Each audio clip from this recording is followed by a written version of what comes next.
जिसके इकलौते पुत्र का नामकरण अंतर्राष्ट्रीय आतंकवादी के नाम पर हो, उसका सोच और विचार उस परिवार का कैसा होगा आप लोग भी अंदाज़ा लगा था। जिस पर चुनाव आयोग ने चुनाव लड़ने से रोक लगा दिया, कोर्ट ने सजा करार कर दिया और अपराधी घोषित कर दिया, उसकी कोई चर्चा ही नहीं है। चुनरी भी ओढ़ रही है, माननीय मोदी जी का देन है।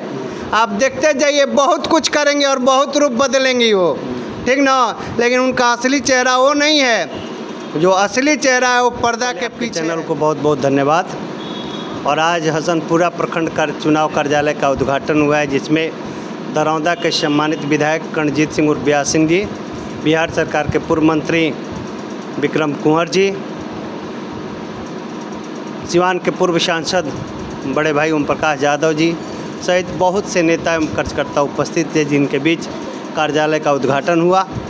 और आज विधिवत कार्यालय का उद्घाटन होने के बाद यहाँ से ये सारे कार्यकर्ता यह शपथ लेकर के गए कि मैं विजय लक्ष्मी देवी बन करके, मैं रमेश कुशवाहा का प्रतिनिधित्व करते हुए, नरेंद्र मोदी जी का प्रतिनिधित्व बन करके, नीतीश कुमार का प्रतिनिधि बन करके जनता के बीच जाऊंगा। एक एक मतदाताओं से संपर्क करके 25 तारीख को विजय लक्ष्मी देवी के पक्ष में मतदान करने के लिए निवेदन करूंगा। जिस तरीके से सिवान की राजनीतिक है, अभी की बात करें, तमाम मुद्दे छाए हुए हैं, जिसमें ओवरब्रिज भी है।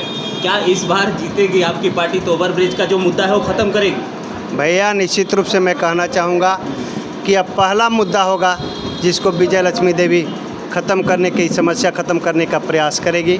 निश्चित रूप से उनके भी संज्ञान में है, रमेश कुशवाहा जी के भी संज्ञान में है, और दिल्ली में नरेंद्र मोदी जी के भी संज्ञान में है, बिहार सरकार के मुख्यमंत्री नीतीश कुमार जी के भी संज्ञान में है कि सिसवन ओवरब्रिज का निर्माण जल्द से जल्द हो। निश्चित रूप से विजय लक्ष्मी देवी जब प्रयास करेंगी तो यह ओवरब्रिज जल्द से जल्द बनेगा। सिवान के वासियों को यह भरोसा रखना चाहिए।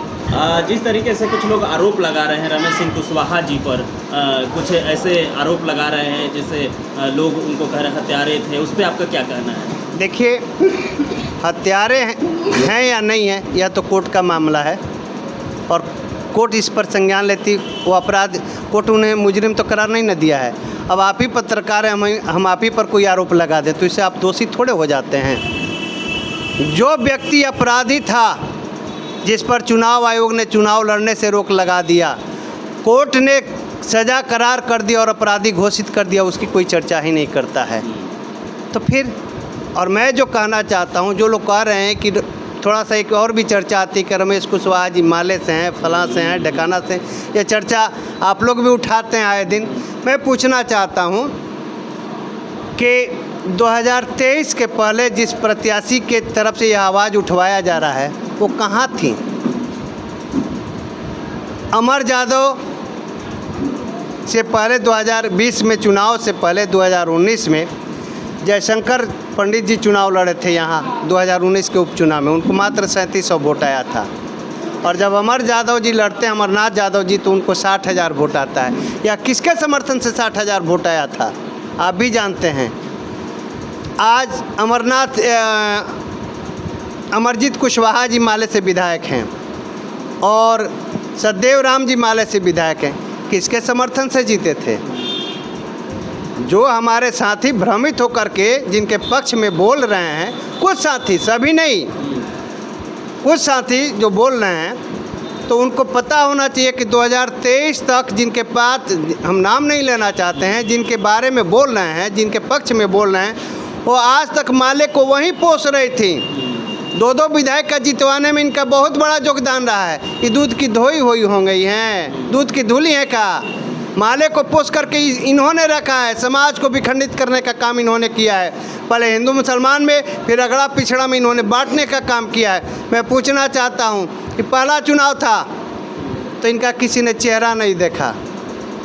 आज भगवा भी पहन रही हैं, चुनरी भी ओढ़ रही हैं, माननीय मोदी जी का देन है। आप देखते जाइए, बहुत कुछ करेंगे और बहुत रूप बदलेंगी वो, ठीक ना। लेकिन उनका असली चेहरा वो नहीं है, जो असली चेहरा है वो पर्दा के पीछे है। मैं पूछना चाहता हूँ आप लोगों के साथियों से, हसनपुरा प्रखंड के ही आप लोग हैं, स्थानीय मीडिया के साथी हैं आप लोग, यहाँ के जो छोटा साहब हैं, स्थानीय साहब जो हैं शेखपुरा पंचायत के, वो साहब कहीं दिख नहीं रहे हैं। कहाँ हैं भाई? आपको भी पता है कि यहाँ उनका नेतृत्व कौन करता है। इनके कारण से हसनपुरा प्रखंड के वासी जो हैं त्राही त्राही करते हैं। मैं बताना चाहता हूँ, चाहे हिंदू हो चाहे मुसलमान हो, सबको प्रताड़ित करते हैं। यहाँ तो लोकतंत्र नहीं, राजतंत्र है। हसनपुरा में प्रमुख का चुनाव था और एक अंसारी बिरादरी के साथी ने प्रमुख का चुनाव लड़ने का प्रयास किया तो उसे मार पीट करके प्रताड़ित किया गया, तरह तरह से उसे प्रताड़ित किया गया। तो यहाँ ना हिंदू सुरक्षित है ना मुसलमान सुरक्षित है। और जो चेहरा है असली, वो प्रत्याशी असली चेहरा नहीं है। जो भगवा लेकर के, नकली भगवा लेकर के घूम रही हैं, वो असली चेहरा नहीं है। असली चेहरा उनके इकलौता संतान है, जिनका नामकरण ही आप सोच सकते हैं।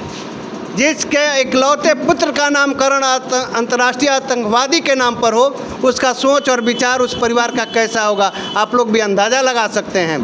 तो ये नकली भगवा के चक्कर में नहीं पड़ना है। हसनपुरा प्रखंड की या दरौंदा विधानसभा की, रघुनाथपुर विधानसभा की जनता जो है सोना और पित्तर में अंतर समझती है, स्टील और चांदी में अंतर समझती है। उसे परखने देर नहीं लगेगी, वो परख लेगी और असली जो सोना है उसको चुनेगी, असली जो चांदी है उसको चुनेगी, असली भगवाधारी है उसको चुनेगी। जो नीतीश कुमार और नरेंद्र मोदी द्वारा भेजा गया प्रत्याशी है उसको चुनेगी। नकली के फेरे में क्यों पड़ेगी भाई? अभी पड़िएगा नकली के फेरे में। ये कब कौन रूप धरेंगी कोई ठीक नहीं है।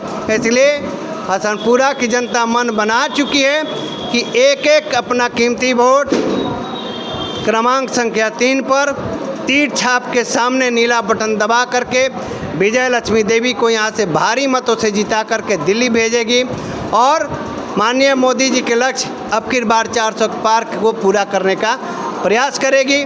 माननीय प्रधानमंत्री, यशस्वी प्रधानमंत्री नरेंद्र मोदी और नीतीश कुमार के हाथों को मजबूत करेगी।